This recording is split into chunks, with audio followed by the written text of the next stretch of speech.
Conceito inicialmente, convém citar a divergência doutrinária quanto à definição de contratos administrativos.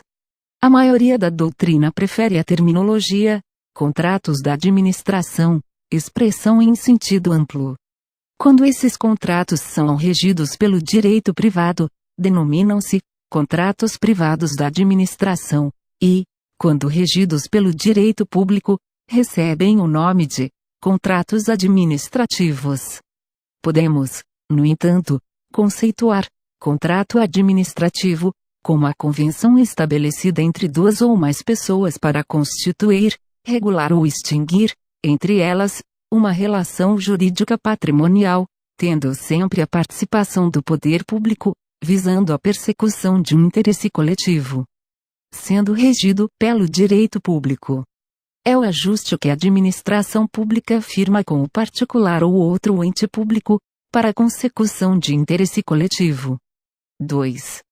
Características como o negócio jurídico que exige a participação do poder público. O contrato administrativo deve sempre buscar a proteção de um interesse coletivo, o que justifica a aplicação do regime público e um tratamento diferenciado para a administração. Além dessas características, o contrato administrativo é a. Consensual, consubstanciado em acordo de vontades. b. Formal, não basta o consenso das partes, é necessária a obediência a certos requisitos, como os estabelecidos nos artigos 60 a 62 da Lei 8.666/93. C. Oneroso. Remunerado na forma convencionada. D. Cumulativo, compensações recíprocas equivalentes para as partes. I. Sinalagmático, reciprocidade de obrigações. F. De adesão, as cláusulas são impostas unilateralmente. G. Personalíssimo, exige confiança recíproca entre as partes. Intuito personae, porque o contrato representa a melhor proposta entre as apresentadas. H. Exige licitação prévia, salvo nas hipóteses excepcionais previstas em lei. 3. Formalidades. A formalização por instrumento de contrato é obrigatória nas contratações nos limites da concorrência e da tomada de preços, mesmo que tenha ocorrido dispensa ou inexigibilidade de licitação, sendo facultativo nos demais casos, podendo administrador optar por carta-contrato, nota de empenho de despesa, autorização de compra ou ordem de execução de serviço, art. 62 da Lei 8.666/93. B. Não se admite contrato verbal, exceto o de pronta entrega, o pronto pagamento e o que não ultrapassar a 5% do valor do convite, art. 60, parágrafo único, da Lei 8.666/93. C. A publicação resumida do contrato na imprensa oficial é requisito obrigatório para sua eficácia, correndo a cargo da administração, art. 61, parágrafo único. 4. Cláusulas necessárias, art. 55 da Lei 8.666/93, são consideradas cláusulas indispensáveis, obrigatórias em todo o contrato administrativo, sob pena de nulidade, as seguintes: a. O objeto e seus elementos característicos. b. O regime de execução ou a forma de fornecimento. c. O preço e as condições de pagamento, os critérios, data base e periodicidade do reajustamento de preços, os critérios de atualização monetária entre a data do adimplemento das obrigações e a do efetivo pagamento. d. Os prazos de início de etapas de execução, de conclusão, de entrega, de observação e de recebimento definitivo, conforme o caso. E o crédito através do qual ocorrerá a despesa, com a indicação da classificação funcional programática da categoria econômica. F. As garantias oferecidas para assegurar sua bela execução, quando exigidas. G. Os direitos e as responsabilidades das partes, as penalidades cabíveis e os valores das multas. H.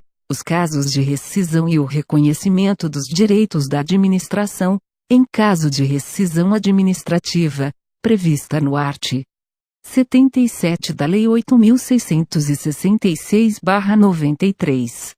E as condições de importação, a data e a taxa de câmbio para conversão, quando for o caso. J. A vinculação ao edital de licitação ou ao termo que a dispensou ou a inexigeu, ao convite e à proposta do licitante vencedor. K. A legislação aplicável à execução do contrato e especialmente aos casos omissos. L. A obrigação do contrato de manter, durante toda a execução do contrato, em compatibilidade com as obrigações por ele assumidas, todas as condições de habilitação e qualificação exigidas na licitação. M. For competente para as ações referentes ao contrato será a sede da administração. 5. Garantia, art. 55 inciso 6c/c art. 56 e seus parágrafos da Lei 8.666/93, é exigida pela administração, entretanto quem decide a forma de prestá-la é o contratado, podendo escolher uma das hipóteses previstas na lei: caução em dinheiro, título da dívida pública, fiança bancária e seguro-garantia. O valor da garantia deve corresponder a até 5% do valor do contrato, exceto quando o contrato for de grande vulto, alta C. Complexidade e riscos financeiros consideráveis em que essa garantia poderá chegar a 10% do valor do contrato. 6. Duração do contrato administrativo, art. 57 da Lei 8.666/93, todo contrato administrativo deve ter prazo determinado e a sua duração deve corresponder à disponibilidade dos créditos orçamentários, exceto a. Quando o objeto estiver previsto no Plano Plurianual, PPA. B. Quando tratar-se de prestação de serviços a serem executados de forma contínua, que poderão ter a sua unilateralmente, para melhor adequação às finalidades de interesse público, respeitados os direitos do contratado. B. Rescindi-los, unilateralmente, nos casos especificados no inciso I do art. 79 da Lei 8.666/93. C. Fiscalizar-lhes a execução. D. Aplicar sanções motivadas pela inexecução total ou parcial do ajuste. E, nos casos de serviços essenciais, ocupar provisoriamente bens móveis, imóveis, pessoal e serviços vinculados ao objeto do contrato, na hipótese da necessidade de acautelar a apuração administrativa de faltas contratuais pelo contratado, bem como na hipótese de rescisão do contrato administrativo. 8. Alteração contratual, art. 65 da Lei 8.666/93, e travição unilateralmente pela administração. A. Alteração do projeto de suas especificações.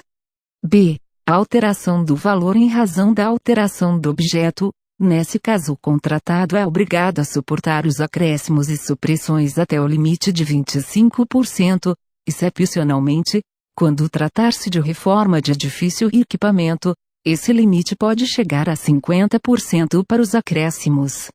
Segundo travição acordo entre as partes. A. Substituição da garantia de execução. B. Modificação do regime de execução da obra ou serviço. C. Modificação da forma de pagamento. D. Objetivando a manutenção do equilíbrio econômico-financeiro inicial. Aplica-se, nesse caso, a teoria da imprevisão.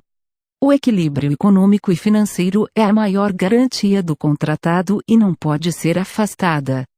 Nem mesmo por lei travição fundamento travição CF, art. 37, 21 e art. 5º, 36, direito adquirido. 8.1.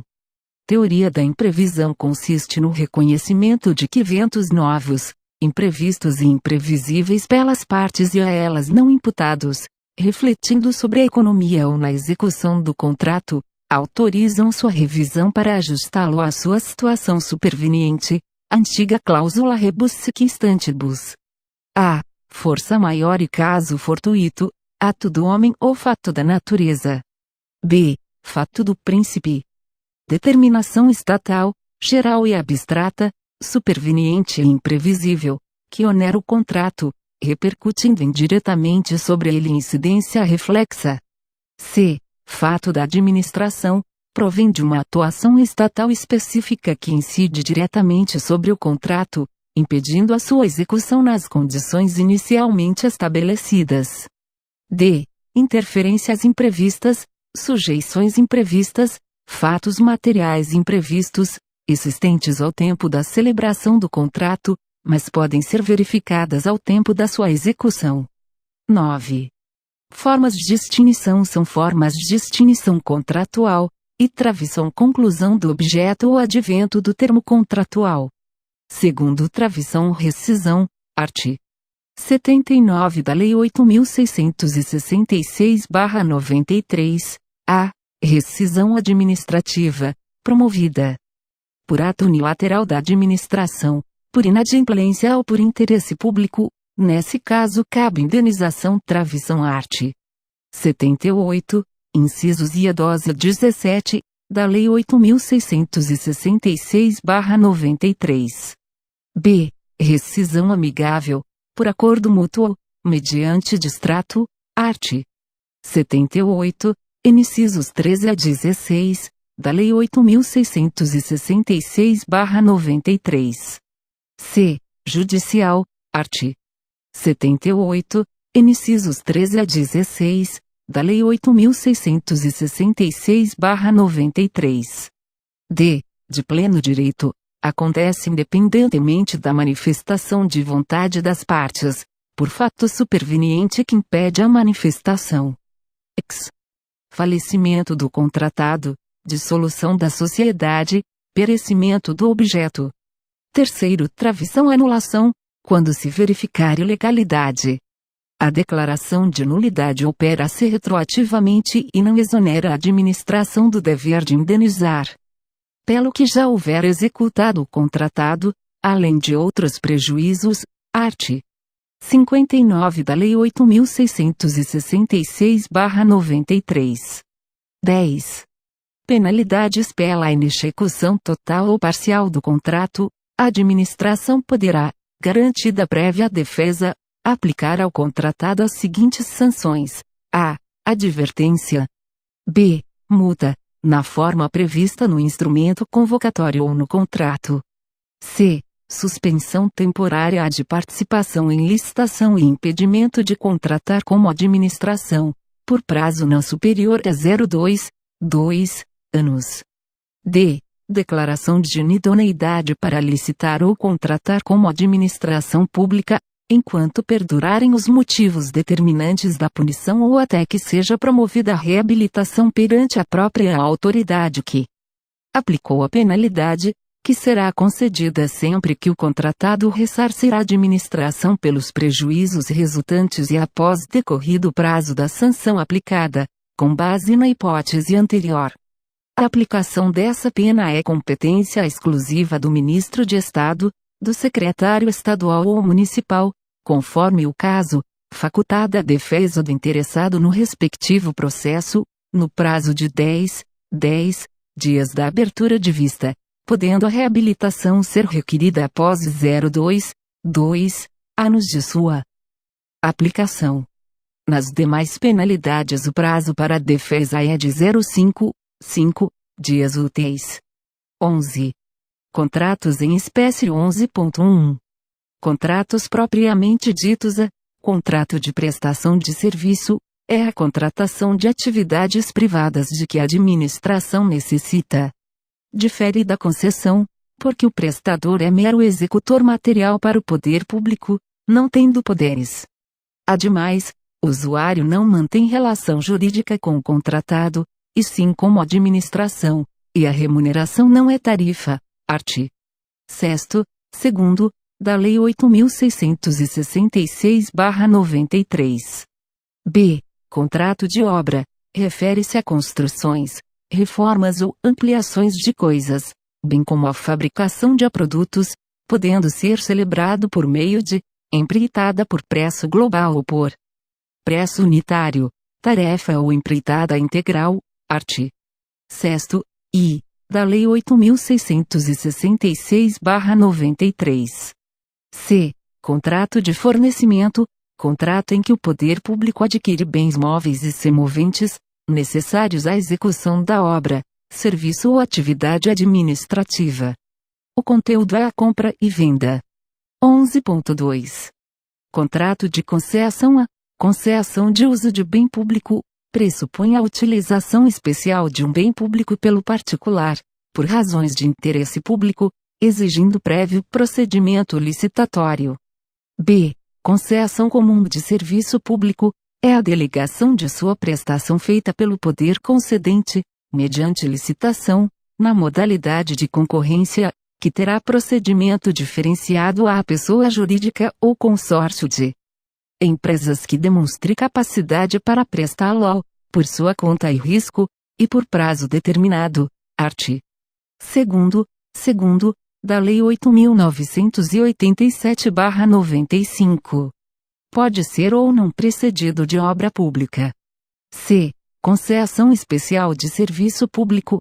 Essas concessões foram denominadas parcerias público-privadas e foram instituídas pela Lei 11.079/04. Podem ser divididas em concessão administrativa. É a concessão de serviços em que a administração pública seja usuária direta ou indireta, ainda que envolva a execução de obra ou fornecimento e instalação de bens. E concessão patrocinada é a concessão de serviços públicos ou de obras públicas, quando envolver, adicionalmente a tarifa cobrada dos usuários, contraprestação pecuniária do parceiro público ao parceiro privado. 11.3. Contrato de permissão de serviço público é a delegação, a título precário, mediante licitação, da prestação de serviços públicos, feita pelo poder concedente à pessoa física ou jurídica que demonstre capacidade para seu desempenho, por sua conta e risco. Formaliza-se por meio de contrato de adesão. 11.4. Contrato de gestão é uma figura que está sendo muito utilizada nas atuais reformas administrativas.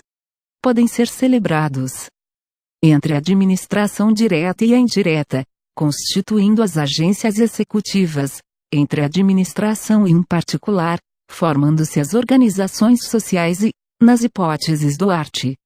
37, parágrafo 8º, da CF, entre órgãos e administradores, hipótese muito criticada.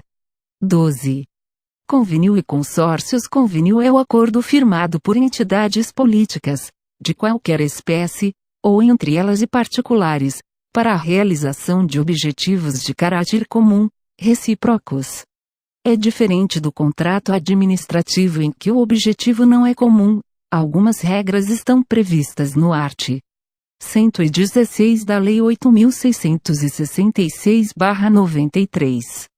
Consórcio consiste no acordo de vontades firmado entre entidades estatais da mesma espécie para a realização de objetivos de interesses comuns. Ex. Consórcio entre dois municípios. Algumas peculiaridades dos convênios e consórcios. A. Os participantes não são denominados partes, mas sim partícipes. B. Os interesses são coincidentes e não opostos, como no contrato. C. Poderá se constituir como ato coletivo. D. Cada um colabora de acordo com suas possibilidades, e a responsabilidade recai sobre todos, consistindo em uma cooperação associativa, entretanto não adquire personalidade jurídica, não tem representante legal, nem órgão diretivo. I. Admite-se denunciá-lo quando quiser. F.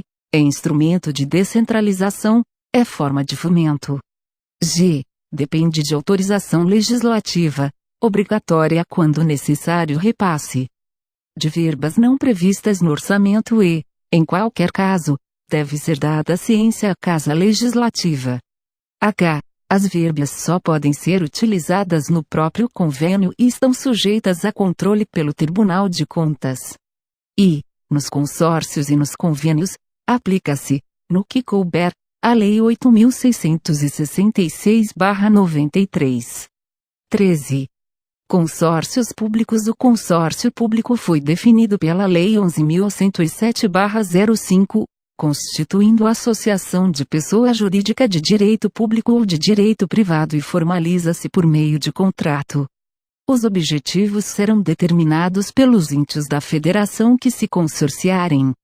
Para o cumprimento desses objetivos, o consórcio poderá firmar convênios, contratos ou acordos de qualquer natureza, receber auxílios, contribuições e subvenções de outras entidades e órgãos do governo, promover desapropriações e instituir servidores, ser contratado pela administração direta e indireta, com dispensa de licitação, podendo, ainda, emitir documentos de cobrança e realizar atividades de arrecadação de tarifa ou outros preços públicos pela prestação de serviços ou uso de bens. Por fim, pode também outorgar concessão, permissão ou autorização de obra ou serviço.